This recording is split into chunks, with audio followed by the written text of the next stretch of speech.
And welcome to Capital Talk, a program we hope will have an impact on the future of Kenya. And now, more than ever, I'm Jeff Kenanga. Now, all this week, we want to celebrate what we're calling the best and the brightest. That's right, young Kenyans who have just finished their KCSE and are going on to higher learning. But not just anyone. Brilliant young Kenyans, that like the young lady right in front of me here.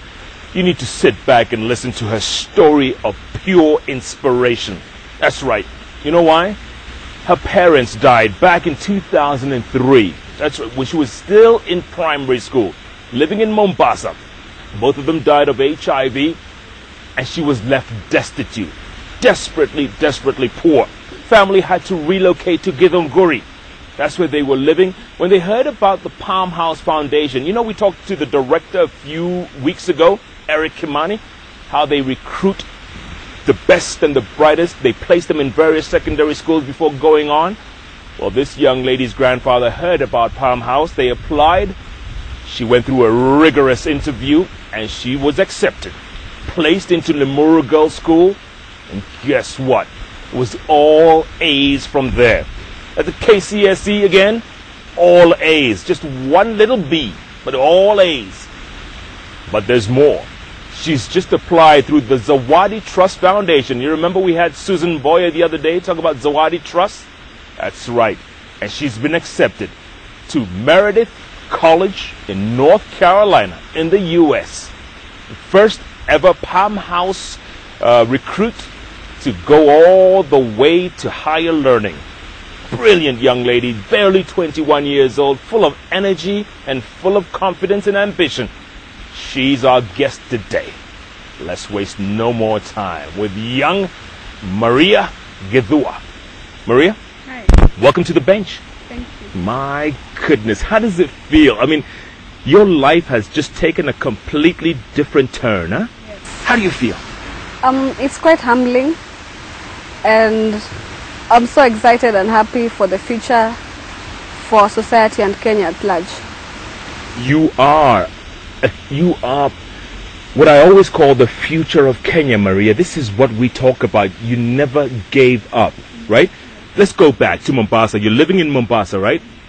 And then in 2003, obviously your parents are sick for a while, and they both die. Not just one of them, they both die.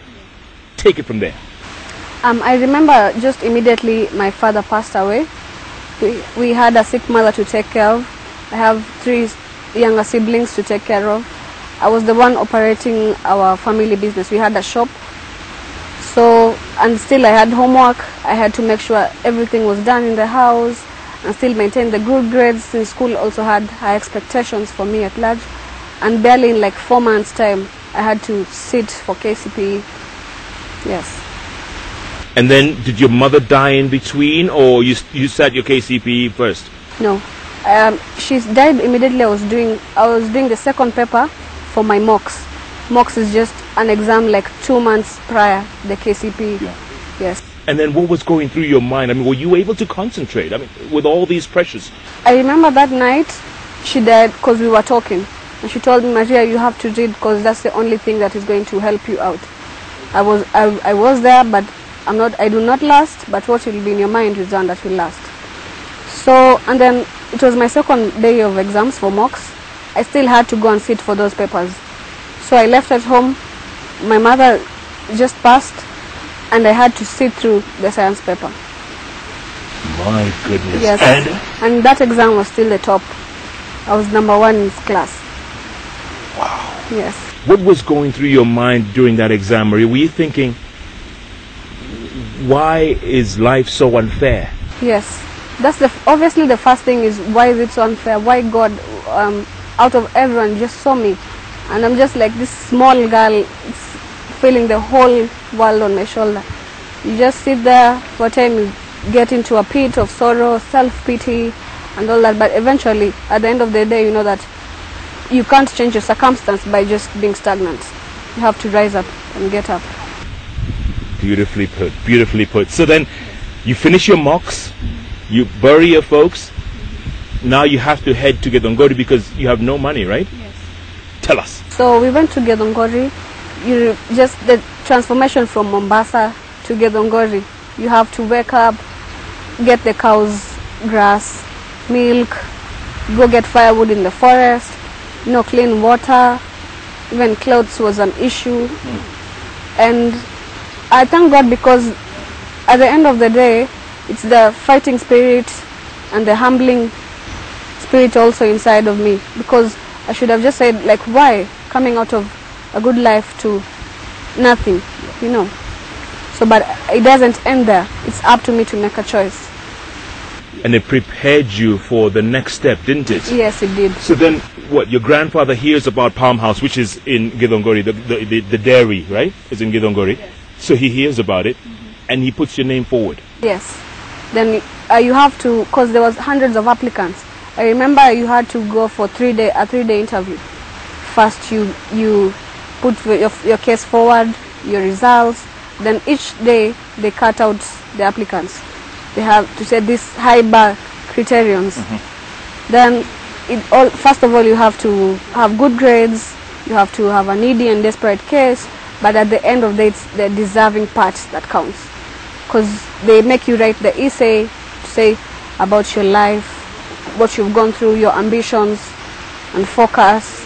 You might be deserving and needy, but you don't have a focus. Yes.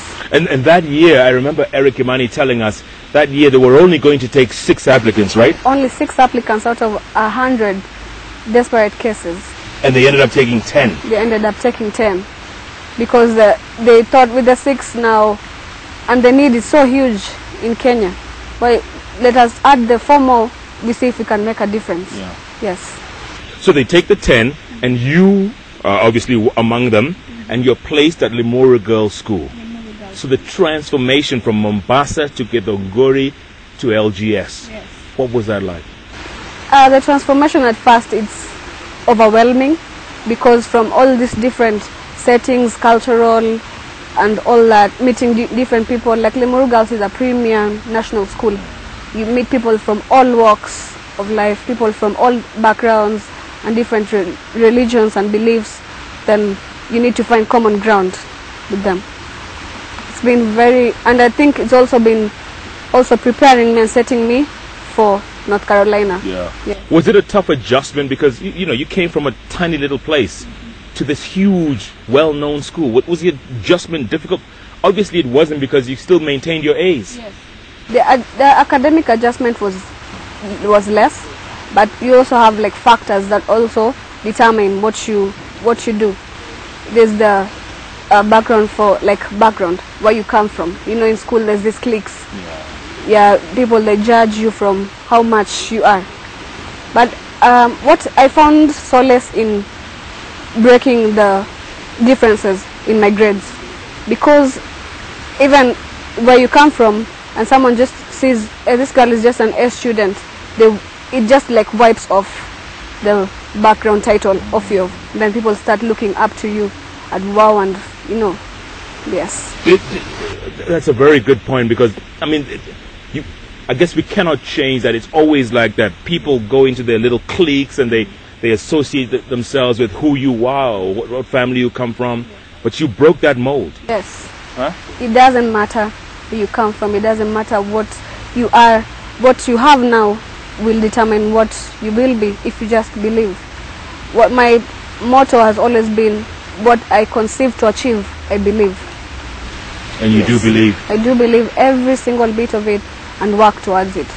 Maria, it's incredible that you're 21 years old and you're speaking like this without any fear, any hang-ups.